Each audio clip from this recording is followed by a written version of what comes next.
Hi, good morning. எல்லோரும் எப்படி இருக்கீங்க? இன்றைக்கி என் பையன் ஹேமந்துக்கு first day school. So he ready to go to school. ஆனால் தெரியல என்ன எப்படி ரியாக்ட் பண்ண போகிறான் அப்படிங்கிறது தெரியலை. ஸோ இவன் ஸ்கூல் போக ஆர்வமாக பேக் மாட்டிட்டு எல்லாம் ரெடியாகி கிளம்பிட்டான் சாப்பிட்டுட்டு. ஸோ இன்றைக்கி இவங்க அப்பா கூட போக முடியல. அவங்க அப்பா ஆஃபீஸ்க்கு சீக்கிரம் வெளில இருக்குங்கிறதுக்காக காலையிலே அவங்களும் ஏர்லியாக போயிட்டாங்க. ஸோ அதனால் நாங்கள் வந்துட்டு எங்களை அன்பக்கா பிக் பண்ணிவிட்டு போனாங்க. ஸோ அவங்க பையன் மகிழுக்கும் இன்றைக்கி ஃபர்ஸ்ட் டே ஸ்கூலு ஹேமந்த் மாதிரி. ஸோ அதனால் அவங்க கூடயே நாங்களும் ஸ்கூலுக்கு போனோம்.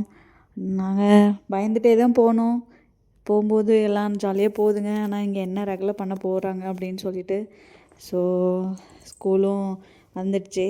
ஸோ போகும்போது நல்லா தான் போனார் சாரு. அப்புறம் அவங்க டீச்சர்ஸ் வந்துட்டு கூட்டிகிட்டு போனாங்க. ஸோ நாங்கள் போகும்போது ஏதோ ஒரு கிளாஸுக்கு வந்துட்டு ஆக்டிவிட்டி ஏதோ சொல்லி ரைம்ஸ்லாம் பாட வச்சுட்டு இருந்தாங்க. ஸோ அவங்க டீச்சர் வந்து கிளாஸுக்கும் கூட்டிகிட்டு போனாங்க. ஸோ இங்கே வந்துட்டு நம்ம ஊரில் ஏபி செக்ஷன் இருக்கிற மாதிரி இங்கே வந்துட்டு பேபி எல்லோ, பேபி க்ரீன் அப்படின்னு சொல்லிட்டு 2 செக்ஷன் இருக்குது. ஸோ எல்லா கிளாஸுமே இந்த மாதிரி 2 செக்ஷன் தான் இருக்குது. ஸோ ஹேமந்தும் மகிழ், ஸோ இங்கே இருக்க இந்தியன்ஸ் எல்லாமே வந்துட்டு பேபி எல்லோவில் நாங்களே கேட்டு அங்கே ஒரே கிளாஸ்லேயே ஒரே செக்ஷன்லேயே போட சொல்லிட்டோம். ஸோ அவங்களும் போகும்போதே எங்களுக்கு பாயெலாம் சொல்லிவிட்டு ஜாலியாக வேடிக்கை பார்த்துட்டு போனாங்க. நம்ம ஊரில் எப்படி வந்துட்டு ப்ரீகேஜி, யூகேஜி, எல்கேஜி இருக்கோ அதே மாதிரி இங்கே எப்படி சொல்லுவாங்கன்னா baby class, middle class, top class அப்படின்னு சொல்லுவாங்க. ஸோ ஹேமந்த் இப்போ போக போகிறது பேபி கிளாஸு. பேபியில் பேபி எல்லோ கிளாஸ் போக போகிறாங்க.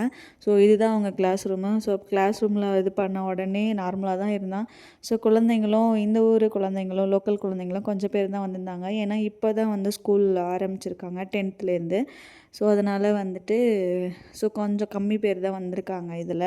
ஸோ பேபி க்ரீனில் நிறைய பேர் இருந்தாங்க. ஸோ பேபி எல்லோவில் கொஞ்சம் கம்மியான பேர் தான் இருந்தாங்க. அப்புறம் ஹேமந்தும் அங்கே இருக்கிற பிக்சர்ஸ் எல்லாமே இருக்குது. எல்லாத்தையும் போய் வேடிக்கை பார்க்க இது பண்ணால் டீச்சர்ஸும் நல்லா அவங்க கூட நல்லா பேசிவிட்டு இது என்ன அது என்னங்கிற மாதிரி கொஷின் கேட்டு அவனை என்கேஜாக வச்சுருந்தாங்க.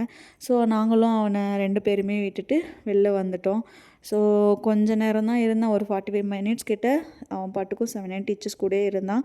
ஸோ அதுக்கப்புறமேல அவன் அழ ஆரம்பிச்சிட்டான். அவனை எப்படி சமாதானப்படுத்துறதுன்னு தெரியாமல் வெளில கூட்டு வந்து ஸோ அங்கே இருக்கிற அந்த ப்ளே திங்ஸில் வந்துட்டு சீசாவில் அது இதெல்லாம் ஸ்விங்கில் இந்த மாதிரி உட்கார வச்சு கொஞ்சம் நேரம் சமாதானப்படுத்திட்டு ஸோ அதுக்கப்புறமேல அவனை கிளாஸுக்கு கூட்டிகிட்டு போய் உட்கார வச்சேன்.